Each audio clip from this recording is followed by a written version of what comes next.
Oh, hello there. It's your Uncle Scrooge. Not the old grumpy bah humbug one, but the happy, light as a feather and all that. Yes, I have a very special Christmas story for you. So gather up your little ones, snuggle up closely, and listen to "'Twas the Night Before Christmas" by Clement Clark Moore. 'Twas the night before Christmas, and all through the house not a creature was stirring, not even a church mouse. The stockings were hung by the chimney with care, in hopes that St. Nicholas soon would be there. The children were nestled all snug in their beds, while visions of sugar plums danced in their heads.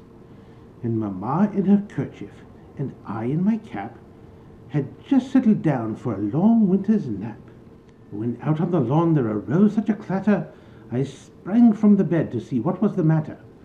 Away to the window I flew like a flash, tore open the shutters, and threw up the sash.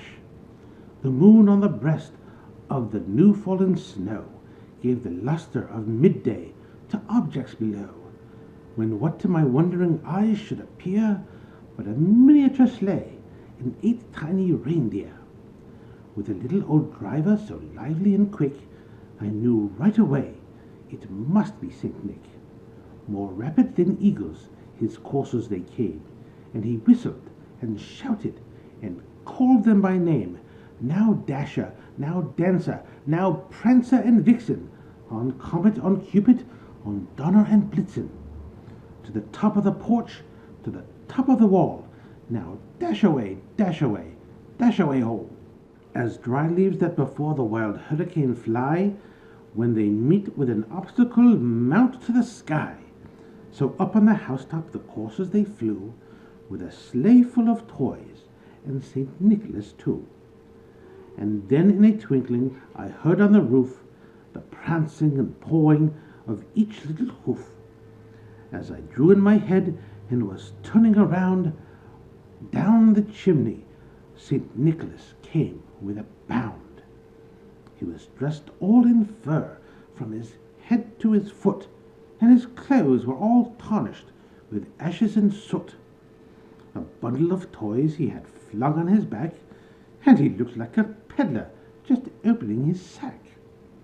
His eyes how they twinkled, his dimples how merry.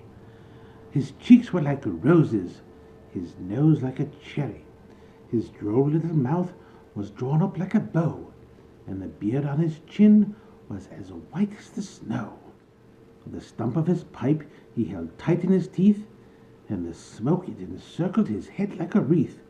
He had a broad face and a little round belly that shook when he laughed like a bowl full of jelly. He was chubby and plump, a right jolly old elf, and I laughed when I saw him in spite of myself.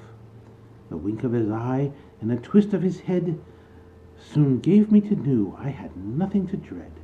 He spoke not a word, but went straight to his work, and filled all the stockings, and turned with a jerk, then laying a finger aside of his nose, and giving a nod, up the chimney he rose.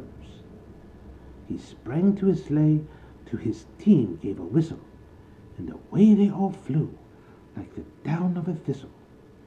But I heard him exclaim, as he drove out of sight, "Happy Christmas to all, and to all a good night." Merry Christmas.